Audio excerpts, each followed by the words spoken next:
This is a guided meditation for moving into compassionate relationship with the self if you've made a less than preferable choice. And what I mean by that is moving into relationship with self if you notice that you're leaning on coping skills that you'd rather not be leaning on, such as overworking, sleeping too much, eating too much, or not enough. Utilizing different substances in order to disconnect your mind and your body from the present moment. So I'd like to invite you to start with a gentle breath in to a count of 4, and a slow, easy release to a count of 6. Please let your mind start to float back across the previous days or weeks. And notice a time when you've engaged in a behavior that was less than preferable. Invite that time to become the center of your awareness.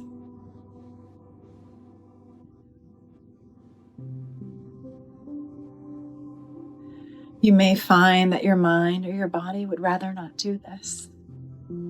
You might notice feelings of internal shame or embarrassment start to percolate, or an internal dialogue or debate about the choices that were made in that moment. If you notice these experiences, take a moment, place your hand on your heart space, and invite in another gentle breath. And as you release, invite those feelings to soften and move away from you. And welcome in another gentle breath. Imagine that your hand is extending loving kindness into your mind and your body. Invite the experience that you've identified to become the center of your awareness. Greet that experience with curiosity, and also thank it for being known in this moment, here and now. It's hard for our minds and our bodies to go back to the difficult things in the past. It takes great courage and bravery. Thus, gratitude is loving and appropriate in this moment.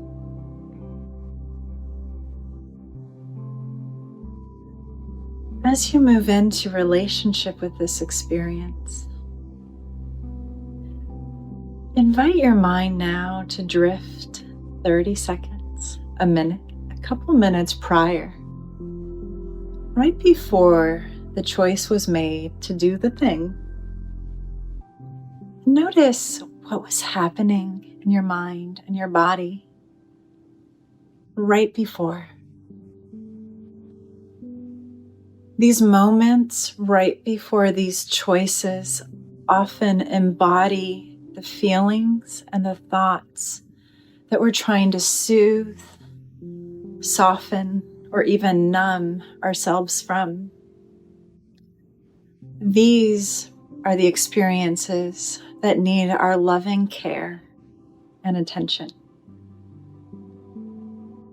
You see, the coping skill, the substance, the sleep, the overworking, the avoidance, whatever it might be, those are coping skills.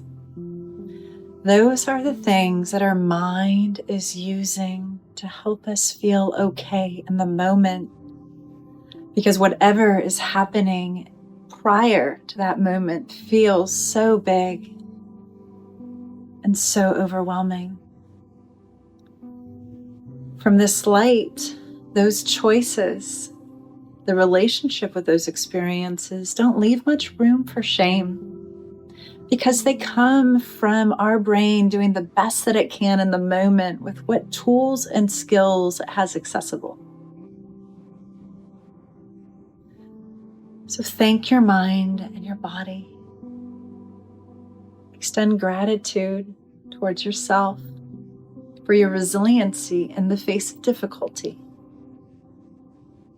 and always endeavoring to keep you safe so you can keep breathing and putting one foot in front of the other.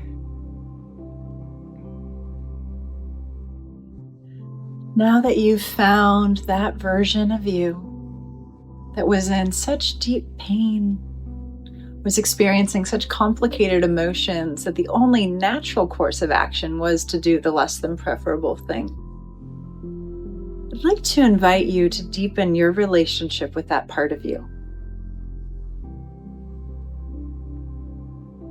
Hold that version of you in your mind's eye. Cultivate a curiosity with what you're noticing. Ask that part of you, hi, what else could we do in this moment? What do you need that you do not have?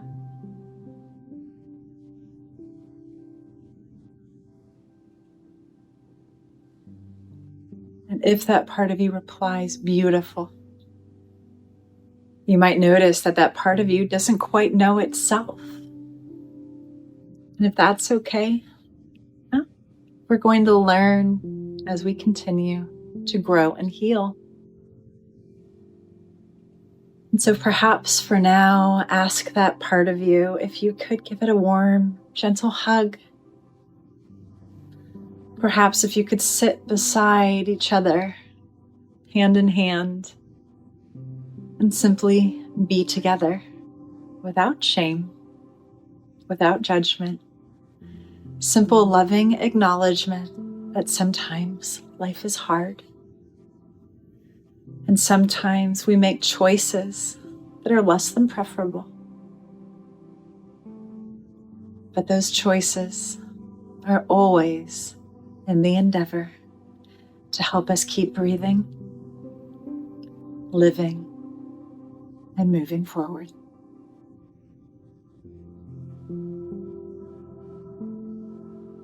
We're going to stop this gentle meditation here with you alongside that part of you in relationship.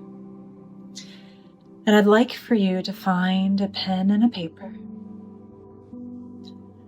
and to move into a writing exercise with this part of you. With your dominant writing hand, explore more deeply.